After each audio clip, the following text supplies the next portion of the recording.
Thank you, Mr. Chairman, Deputy Minister, dear colleagues, ladies and gentlemen. After deep and intense changes in the 1990s, the codification of private law was on the agenda in every state of East Central Europe, as well as in the Baltic states. However, at late 20th century, the possibility of codification of private law was questioned in principle by many authors in Europe. Their view was that the age of codification was over. Life is changing so fast, the paths of social development are so unpredictable that there is not enough stability to create a code. The great classical codes were indeed written in the 19th century, and the social conditions for these codes have really changed fundamentally. Another important consideration behind the classical codes has also lost its importance: the creation a single private law for a single nation state. This was a significant aspect in drafting of the Code Civil, the Austrian AGB, BGB, and the BGB, and this idea also played a role in the Swiss codification at the end of 19th and early 20th century. Today, this argument is also irrelevant. However, time has only passed over the ideological political views behind the classical codes. One important practical reason in favor of codification survived the 19th century: the need to systematize norms using a homogeneous method. Systematic standards are better suited to keeping up with changing circumstances than ad hoc rules that they are quickly amended. Legal certainty can be served more effectively by a well-founded code than by the legislator's daily frenzy with an unmanageable mass of statutes and other norms. As Theo Meyer-Mali has stated 40 years ago, the assertion "it is not possible to make a code today" is rather an attempt by the legislator to escape the task. So macht man Schuld zum Schicksal, he wrote.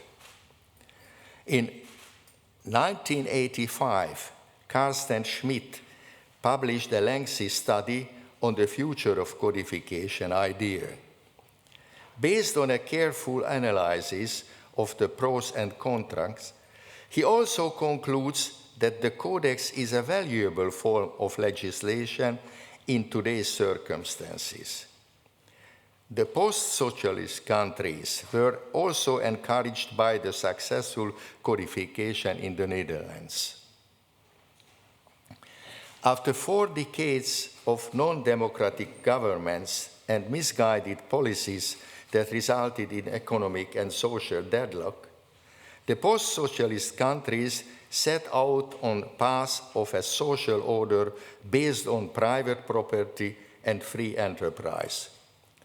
The legislations departed from the premise that the new civil code has to establish the conditions for a constitutionally protected market economy interwoven with social elements in private law.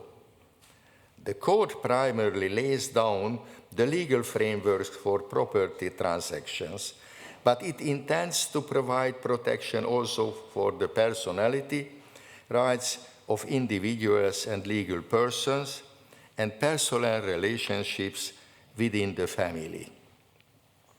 The social model of codification chosen by post-socialist countries is that of the social market economy prevailing in the old member states of the European Union.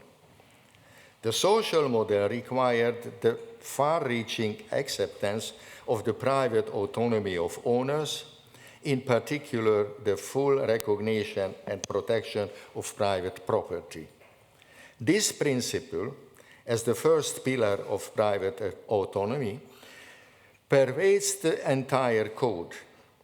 The other fundamental condition of private autonomy, the second pillar, so to say, is the acceptance of the principle of freedom of contract.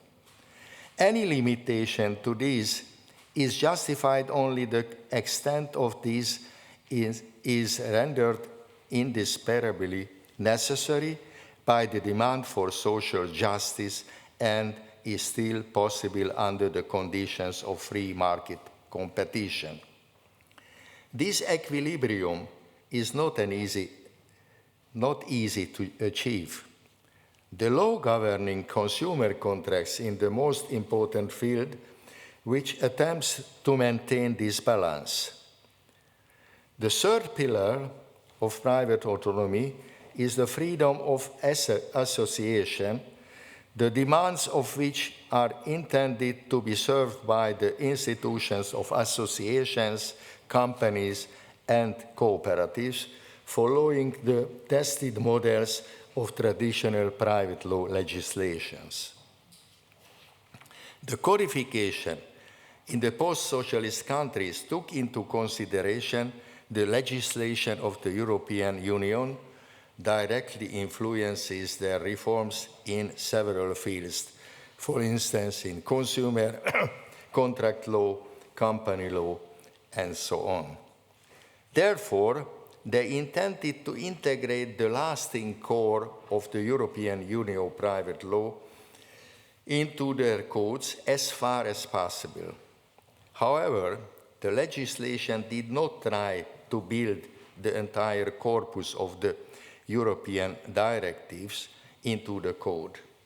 The reason for this decision was that the rules in the European private law are mostly too fragmented, casuistic, and often subject to changes, and thus are not suitable in all their details for codification planned with the long-term perspective.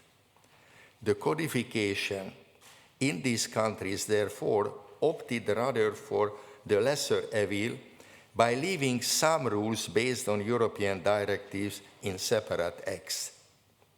Similarly, in the old member state, also apply different codification solutions. For instance, the German legislator has integrated the consumer directives into the BGB. In Italy, the rules on the same directives have been integrated into the Consumer Protection Act from 2005. The doctrine of no gaps in is not advocated by the proponents of codification, by its opponents. Even the classical codes were not without gaps. Similarly, one cannot expect post-socialist code to be free of gaps. As a code is built from many decades, it is important that it is based on sufficiently abstract norms. We agree, however, with Luhmann's view that norms should not represent sociological notions. Social problems must be transformed into legal terms in the code. Concerning social influence of the private law codification of the last 200 years, one can differentiate it between 4 generations of the codices. My classification is following.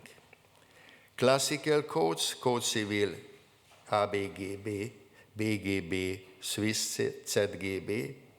Second generation codes, for instance, the first Belgian, Dutch, Italian, and Romanian codes in the 19th century, more or less copies of the previous codes. Socialist codes in a society without private property of productive assets, and the so-called post-socialist code.